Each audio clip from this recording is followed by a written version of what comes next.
All right, we're back with Brad Thor and Barrett Moore, and give me first the data point that we were talking about in the break. The equipment one. Yeah. NSA. Okay. The NSA. Big picture. If you have sensitive data and you keep it on a computer, most of us use a computer as an electronic filing cabinet, as it might be, and we put down a variety of thoughts. If you have something that you want to have private and you're going to put it in a computer, make sure that computer is not hooked to the internet, period.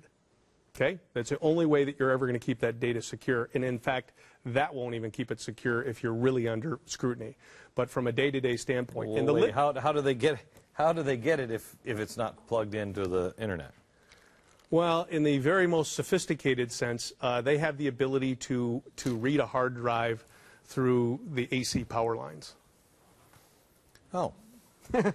That's a program in itself. I heard somebody. I was sitting in a meeting with somebody who tends to be paranoid for a living, and I was in my apartment in New York, and I have these big. You both have been there. It's Don Imus you're talking about, isn't it? Yes, have these big windows, and but I'm up, on the 50th floor in New York, and it's 2 blocks away from any of these other high rises.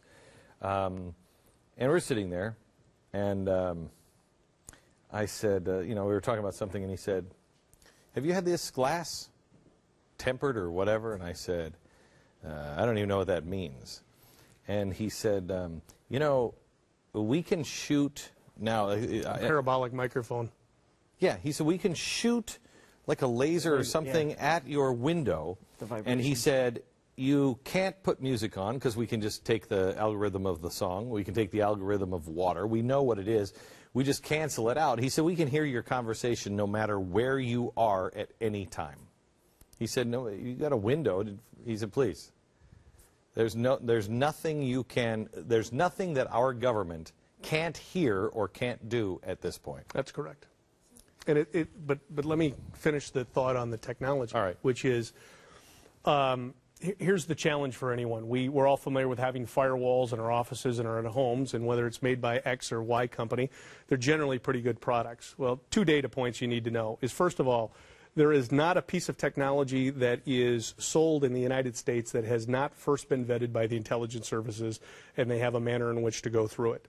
The second is, do you really think your, and I won't disparage your brand firewall that you bought for $100 is going to do anything when J.P. Morgan, who spends $500 million a year on network security, can't keep their network secure? So you got $100, you got $500 million, they're attacking the ATM systems.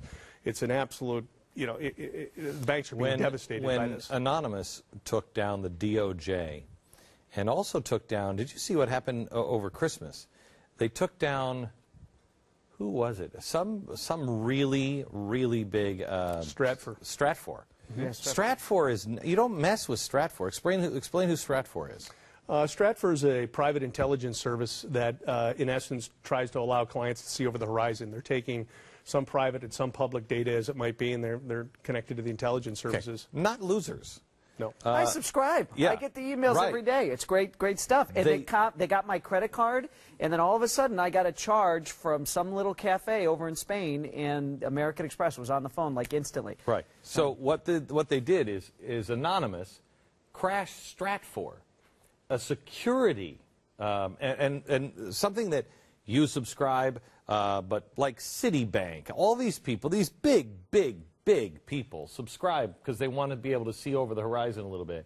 So this is the top 1% of this country and of the world. Really big names. Anonymous went in over Christmas and hacked into it, and not only breached, got all the security, they started making charges and started giving money away from these credit card numbers and just dumping them out. Now, it's not as bad to think that they broke in and took all this stuff. What struck me that night is I was laying in bed and I said, "Dear God Almighty." And my wife said, "What?" And I told her the story and she said, "Well, that's not going to sit well with those people." And I said, "No, let's play this out. You've just picked on some of the biggest, nastiest people out there. You are intentionally saying, 'Oh yeah? Am I touching your stuff?' Oh, does that bother? That implies these people either they're out of their mind or they've got it going on. Which is it? Well, not only did they get the credit card numbers, they exposed the client list. I mean, it's easily searchable right now. It's like the knock list. It's out in the open. No, the 4,000 commercial customers that are name brand companies and government organizations that subscribe, it was all there. I think it was 4,040 names they exposed on day one. And, you know, that's not anyone's business whether you're a client of Stratford's or not. But so what happens? So what happens to our world when you have people like this, like Anonymous, and then people, you can't tell me the Russian mob's not doing it. You got the United States government, you have Saudi Arabia, you have all these people coming after this information. Well, you're living in a world where there's no, the average person doesn't have a chance, do they? Vigilance. I mean, if you're vigilant and you start now and you start building a program, you can reel it back a little bit. But an awful lot of damage has been done. Okay, so where do you even start on that?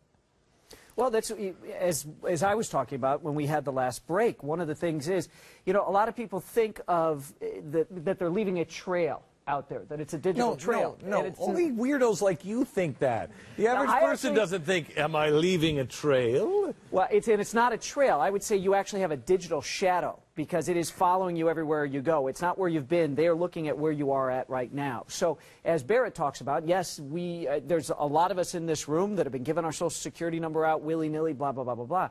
There's a lot of that information you can't reel back in. But what you can do is make it very difficult for someone to find you going forward. You can change things. You can change the name that your utilities are under.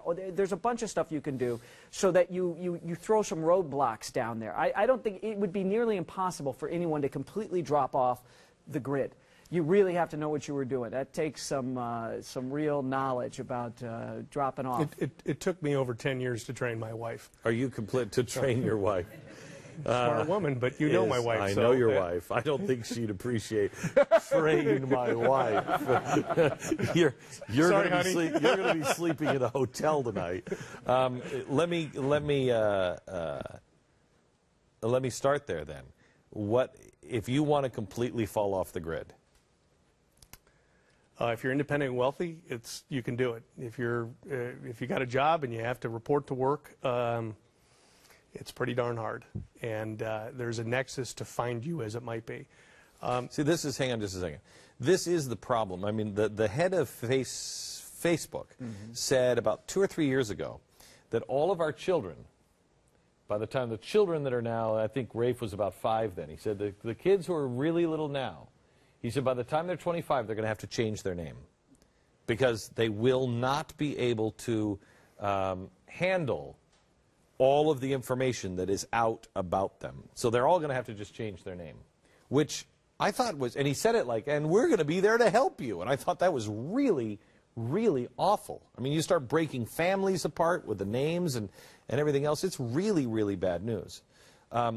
We're looking at this now as relative normal times.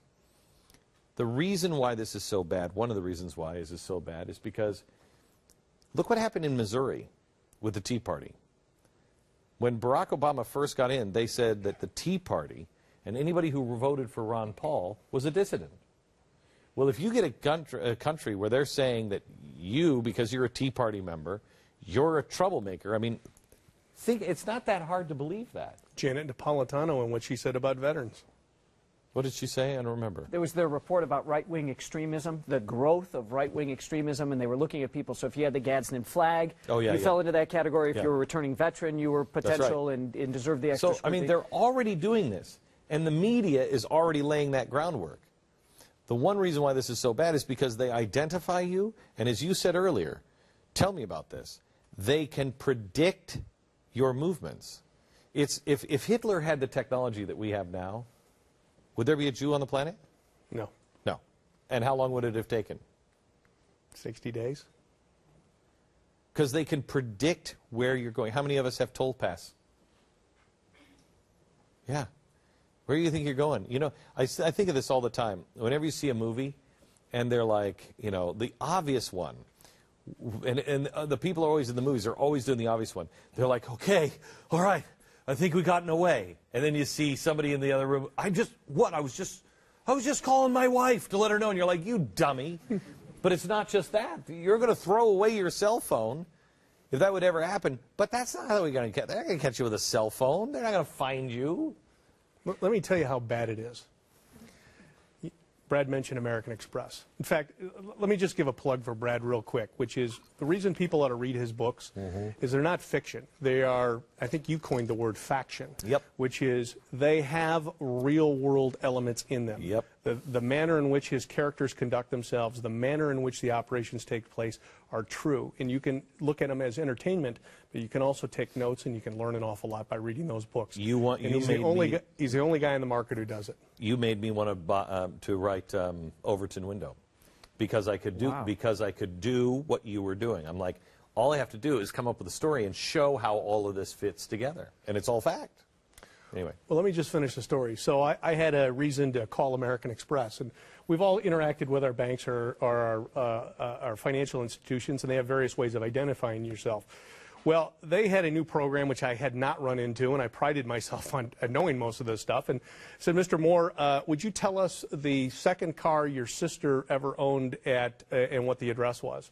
And I thought quickly, well, first of all, how do you know I have a sister? Second of all, how do you know where she lives? And how in the world do you know what kind of car she used to have? So I had 3 data points they didn't get from me, but they had subscribed to a service that had mirrored that to know my sister, who, of course, is not as vigilant as I am in terms of public domain stuff, and they were using my sister's data to validate me to get into my own records. Absolutely sinister. Terrifying. It's relational databases at their worst. Well, like I told you, it's already done. There's nothing we can do to stop what's done. In fact, just to carry on for a moment, the children you mentioned. My children will never have a Facebook account. My children will never Twitter. My children will have no social media at all. Now, they have absolutely normal lives, but the ramifications of the judgments you make as a child carry on to hold on to the future as it might be. And they have no ability and no lens to look through to understand what's happening. Tell me about the cell phones. This is the one thing that I think is great. Does anybody have an iPhone? Give me your iPhone. Does anybody have a regular cell phone, flip phone that is not an iPhone? Does anybody have one? Everybody else has iPhones? BlackBerry. I'll give you my $20 AT&T, no chipped, no anything card phone. All right, you're turning it off or on? Okay, so let me turning it off. Can anybody? It's off. Can anybody listen to me? Yes. Yeah. They can absolutely listen to it while it's in the off position. The only way a cell phone is halfway safe is if you take the battery out. Take the battery out of your Apple. Oh, you can't. That's right. An Apple tracks all the time, even in the off position.